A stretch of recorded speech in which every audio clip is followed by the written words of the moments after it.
Imagine uma época em que seus atos são constantemente assistidos e gravados, onde sua localização sempre é conhecida, onde todas as suas atividades deixam um rastro que pode ser usado contra você.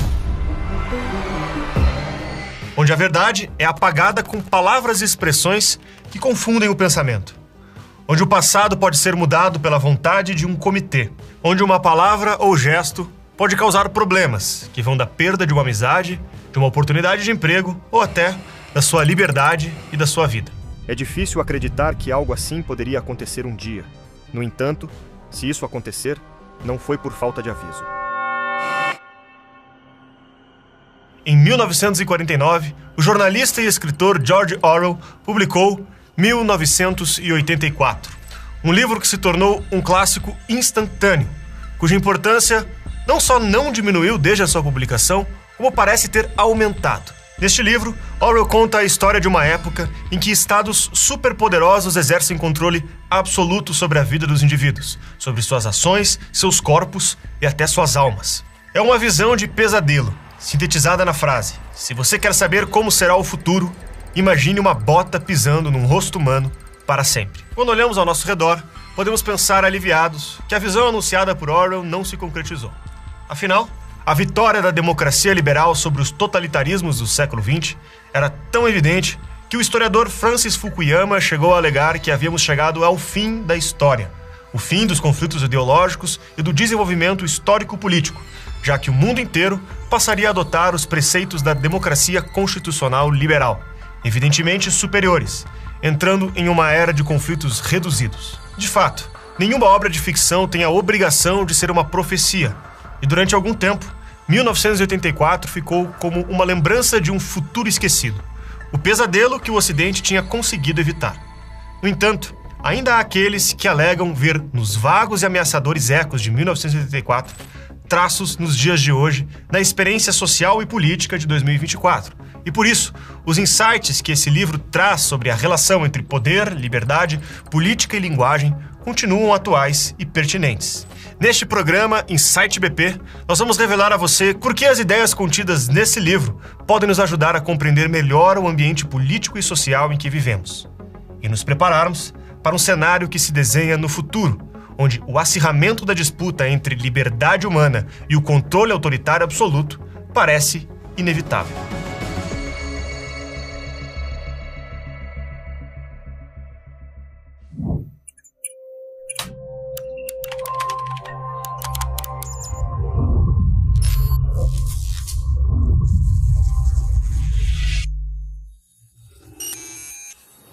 No dia 4 de abril de 1984, Winston Smith comete um crime. Ele começa a escrever um diário. Ele escreve em um canto da sala que fica protegido do olhar da teletela, um aparelho que transmite propaganda do partido e também filma o ambiente. No mundo de Winston, o partido representado pela figura do líder grande irmão está sempre de olho nos cidadãos, controlando todos os aspectos da vida dos indivíduos. Winston não tem nem certeza se o ano é mesmo 1984, pois o governo pode alterar qualquer informação sempre que necessário. No mundo de Winston, a própria realidade é massa de manobra do Estado. Eventos e pessoas podem mudar e desaparecer sem deixar vestígios. Um dos lemas expostos no livro diz: quem controla o passado, controla o futuro. E quem controla o presente, controla o passado. Winston trabalha no Ministério da Verdade, que se ocupa justamente de controlar e falsificar toda a informação transmitida em Oceania, a nação onde a história se passa. Oceania, Lestásia e Eurásia são os três grandes superestados que surgiram após um período de guerra nuclear. Eles lutam entre si pelo domínio de zonas contestadas em uma guerra de cujo início ninguém mais se lembra e que parece que nunca terá fim. Ao longo da narrativa, passamos a conhecer em mais detalhes o mundo em que Winston vive. Em 1984, a população se divide em três castas. O Partido Interno, identificado por roupas pretas, é a casta mais alta, que comanda a Oceania e goza de privilégios impensáveis para as castas inferiores. O Partido Externo, que usa macacões azuis, é a casta intermediária, formada pelos membros mais instruídos da nação. São as pessoas que exercem o trabalho burocrático-administrativo em Oceania. Essa é a casta de Winston. E por último, os proletários, cerca de 85% da população, pessoas sem instrução, anestesiadas e embrutecidas pelo trabalho diário, vivendo vidas miseráveis e sustentando toda uma nação com o seu trabalho, mas que, de modo geral, são menos vigiados pelo partido, pois não têm meios de ação e nem conhecimento para ameaçar o status quo. O que movimenta a ação da história é o fato de Winston Smith ser o tipo de pessoa que o partido considera criminoso, alguém dotado de consciência, capaz de pensar por conta própria e disposto a se rebelar. Em 1984, acompanhamos a jornada de Winston, que começa sua história de rebeldia escrevendo seus pensamentos em um simples diário. Se envolve com um suposto grupo rebelde e, em meio ao medo e à paranoia, finalmente conhece o amor. 1984 foi escrito entre 1946 e 1948, no isolamento da ilha de Jura, na Escócia, por um George Orwell bastante debilitado pela tuberculose, doença que viria a matá-lo menos de um ano depois da publicação do livro. O livro é fruto das preocupações de um escritor e jornalista que viu de perto as violentas convulsões políticas inerentes à disputa de poder. Orwell tinha participado da Guerra Civil Espanhola, onde lutou ao lado dos republicanos, associados ao movimento comunista. Ele foi um defensor do assim chamado socialismo democrático, a teoria política segundo a qual o povo deve eleger seus líderes e ter controle direto sobre a economia e distribuição de recursos. Orwell tinha visto a maneira pela qual os altos ideais e teorias políticas podem ser pisoteados e descartados segundo a conveniência do momento. Na Espanha, o movimento comunista se fragmentara em grupos que tinham visões opostas e que logo começaram a se enfrentar. O Partido Comunista da Espanha era leal a Stalin e aos interesses da União Soviética. Orwell tentou se filiar a esse grupo, mas foi rejeitado por acreditar em uma forma mais democrática de socialismo. Um tanto de forma acidental, ele acabou se unindo ao Partido dos Trabalhadores da Unificação Marxista, que acreditava que o povo tinha sido traído em nome dos interesses políticos de Stalin. As tensões entre essas duas vertentes eclodiram nas Jornadas de Maio de 1937, 5 dias em que os comunistas se enfrentaram nas ruas de Barcelona. Orwell participou dessa e de outras batalhas na Espanha. No dia 20 de maio, ele foi atingido por um tiro no pescoço, que por milímetros não acertou a artéria carótida.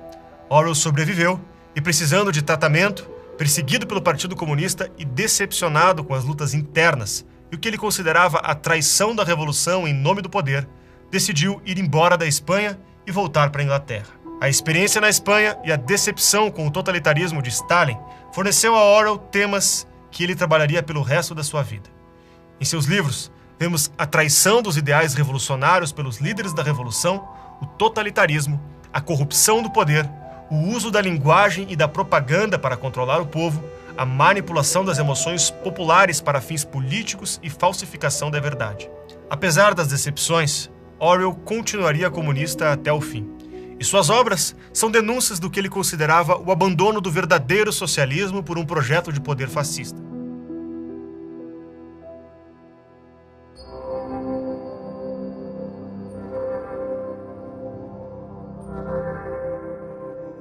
Muitos dos incidentes relatados em 1984 se baseiam na experiência totalitarista da União Soviética sob Stalin. Muito embora esses incidentes se baseiem na organização social de uma época e lugar específicos que ficaram no passado, a essência do comportamento humano permanece inalterada em todos os tempos e lugares, bem como o desejo pelo poder e controle total. Assim, o aviso de 1984 permanece atual e traz consigo uma pergunta inquietante. Ao olharmos ao nosso redor, o quão certos estamos da nossa liberdade diante das diferentes formas de totalitarismo que Orwell denunciou? O fim da privacidade e a censura total. Em 1984, a privacidade não existe, pois os cidadãos são vigiados o tempo inteiro pelo partido, por meio da teletela ou por outros cidadãos. Hoje, nós temos um dispositivo que nos permite filmar os outros e transmitir as imagens com alcance global instantâneo, mas que também permite a outras pessoas fazer o mesmo conosco. Além disso, diversos aplicativos afirmam em seus termos de uso que têm acesso ao microfone do celular de forma que nossas conversas, ou parte delas, podem estar sendo gravadas. No mundo de 1984, o partido prefere utilizar a força, a coerção, a tortura e assassinato como formas de manter a população amedrontada sob controle. Na vida real, O conforto e a praticidade é que nos fazem ceder cada vez mais a nossa privacidade, nossas conversas, nossa localização para empresas e governos. Nosso estilo de vida depende cada vez mais da estrutura tecnológica em que nos vemos inseridos. E a ideia de abrir mão desses confortos e facilidades é impensável. Em 2024, o requinte das tecnologias de controle se revela no fato de que hoje nós mesmos nos vigiamos mutuamente. E é aí que o outro elemento de 1984 se insinua: a possibilidade de ser punido pelo que se pensa. Em 1984, existe o conceito da ideia-crime. O simples fato de ter um pensamento fora da cartilha do partido transforma o cidadão automaticamente em criminoso. Os cidadãos são patrulhados constantemente pela polícia do pensamento, o serviço secreto de Oceania, que vigia os cidadãos sempre à espera de um deslize comprometedor, uma fala infeliz, um gesto denunciador. Hoje em dia vivemos uma situação tensa, em que diferentes visões de mundo nos afastam, enquanto a tecnologia nos força a conviver de perto. Agora, uma opinião, ou até mesmo uma frase mal entendida ou tirada de contexto, podem gerar consequências desastrosas para seus relacionamentos, seu emprego ou até a sua vida. Um fenômeno descrito por uma expressão tão sinistra que parece ter saído direto de 1984. O cancelamento. Antes, um termo utilizado para descrever algo que podia acontecer apenas com coisas e eventos. Agora ela também se aplica a pessoas, rebaixando o status ontológico do ser humano a uma mera coisa que pode ser eliminada sem remorso. Em 1984, um processo similar acontece com aqueles que desagradam o grande irmão. Eles se tornam despessoas, um termo que indica alguém que simplesmente desapareceu do convívio social, tendo sido eliminado fisicamente pelo Estado. E não apenas fisicamente. Uma despessoa tem seus registros inteiros apagados, de forma que é como se ela nunca tivesse existido. Orwell se baseou na cultura de delação que existia na União Soviética, em que vizinhos se denunciavam e filhos entregavam os pais para serem presos, torturados e até mortos. Isso era considerado um ato de heroísmo, como na história de Pavel Morozov, que foi louvado pela imprensa por ter denunciado o pai para as autoridades soviéticas. No mundo real, a intensa polarização política cria um ambiente que incentiva os jovens da família a expressarem vergonha e raiva dos parentes não alinhados ideologicamente. Os exemplos históricos nos ensinam que radicalismos como esse já foram seguidos por períodos de perseguição e extermínio. Em 2024, linchamentos virtuais são um fenômeno frequente, e o preço de emitir uma opinião que contraria o consenso tem ficado cada vez mais alto. Aos poucos, o entorno psicológico se torna um ambiente de paranoia e desconfiança. O resultado é que, na hora de emitir uma opinião, o mero bom senso é substituído por uma autocensura motivada pelo medo das consequências incertas. Em 1984, a palavra censura não aparece nenhuma vez. O partido é responsável pela produção de toda a informação consumida em Oceania, de forma que a censura se torna desnecessária. Só tome cuidado com o que você vai dizer. Nunca se sabe quem pode estar ouvindo. O fim do significado e o caos total. Um dos insights mais penetrantes de Orwell se refere à importância da linguagem para o controle das massas. Assim como a chave de fenda é uma ferramenta do mecânico para consertar carros e a esponja é uma ferramenta da dona de casa para lavar louças, as palavras são ferramentas que todos nós usamos para um trabalho específico: nos comunicarmos. Se as ferramentas estiverem defeituosas, o trabalho sairá prejudicado e não haverá comunicação, apenas confusão.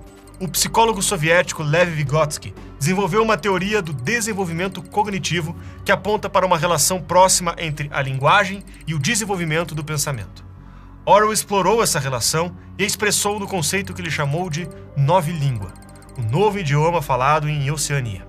O partido percebeu que toda ação começa com um pensamento e todo pensamento precisa ser expresso em palavras. Assim, se certas palavras forem suprimidas ou distorcidas, o pensamento será suprimido ou distorcido junto com elas. Sem conseguir pensar direito, as pessoas se tornam menos inteligentes, menos capazes de articular suas experiências.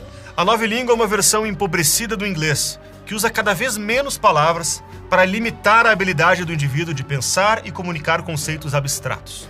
Uma das características definidoras da novilíngua é sua propensão a forçar o falante a aceitar termos mutuamente contraditórios, com naturalidade, mutilando a coerência interna em nome da lealdade ao partido. Isso é chamado de duplo pensar, e se expressa, por exemplo, no conceito de white-black, a capacidade de acreditar que a cor preta é branca e mais, de saber que a cor preta é branca, e de esquecer que, algum dia, você já pensou o contrário.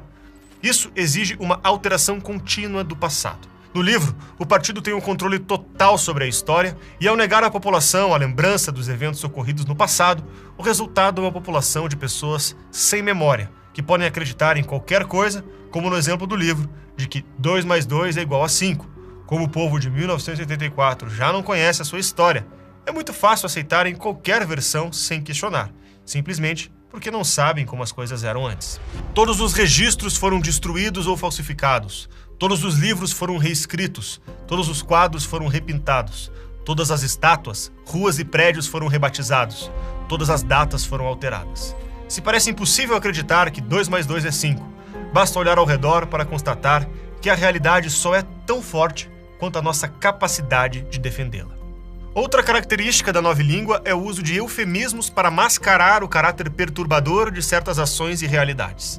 Retificar, na verdade, significa distorcer um registro histórico.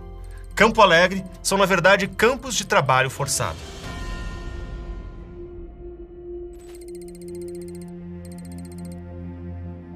No mundo de 1984, houve uma guerra mundial com o uso de armas nucleares e, portanto, a ameaça de aniquilação ou conquista por poderes estrangeiros era um medo real da população. É essa ameaça constante que dá ao partido o seu poder, pois tudo pode ser justificado com uma medida de proteção da nação contra um inimigo terrível.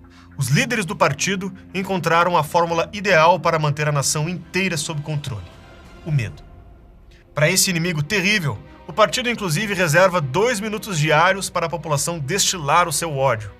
Uma alocação de tempo que hoje em dia parece modesta, considerando que a internet nos propicia um fórum de 24 horas para fazer isso.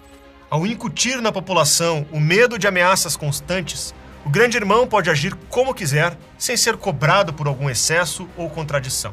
Afinal, qualquer coisa é válida para proteger o Estado. O grande irmão também obtém um exército de voluntários dispostos a vigiar, denunciar e combater os oponentes do regime. E obtém um bode expiatório para culpar quando suas promessas não são concretizadas.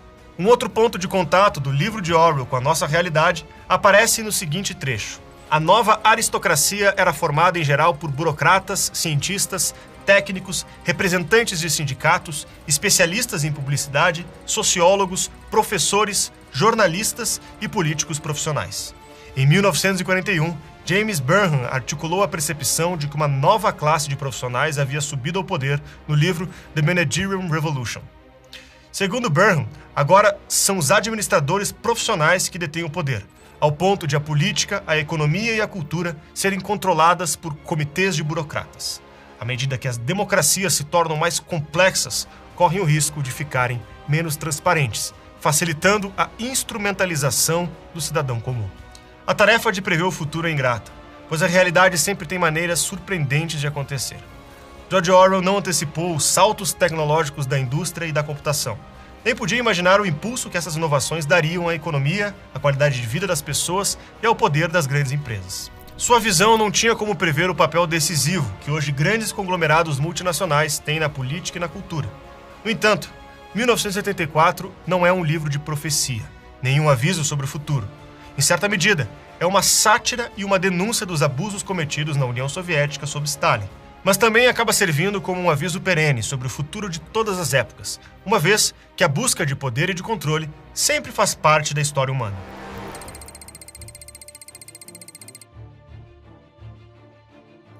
Na história do livro, Winston Smith se envolve com uma moça chamada Julia, e por algum tempo eles conseguem construir um mundo secreto que eles acreditam estar protegido do olhar do grande irmão.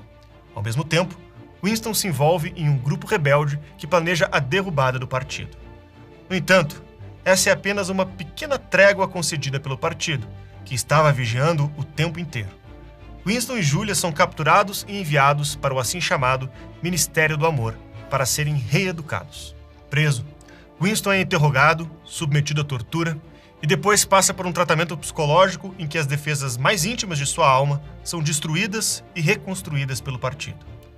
Ele finalmente cede seu último reduto de individualidade e se entrega de corpo e alma ao grande irmão. Winston é libertado, mas perde o que ele tinha de mais precioso: sua personalidade, seus pensamentos, opiniões e vontades. Ele termina a história amargurado e sozinho, amando o partido que o oprime. Em 1984, o livro, a luta principal de Winston Smith, mais do que derrubar o regime autoritário de Oceania, era conseguir preservar sua autonomia interna, sua consciência individual, cercado por um entorno opressivo que tentava arrastá-lo junto com os demais para a despersonalização e a entrega de sua alma ao partido. Nisso, o livro sempre será atual, pois as forças da tirania, em qualquer tempo e lugar, sempre exigirão nossa liberdade em troca de uma suposta segurança e de confortos e prazer. Essa é a mesma luta que se apresenta no mundo em 2024. A imagem do futuro já não é mais a de uma bota pisando no rosto humano. É talvez a de um rosto humano hipnotizado por uma tela de celular, vigiado e vigiando, escravizado por distrações e confortos, submetido às decisões tomadas por burocratas, que afetam sua liberdade, sua cultura e suas perspectivas para um futuro que se anuncia cada vez mais difícil, e amando o mundo que o oprime.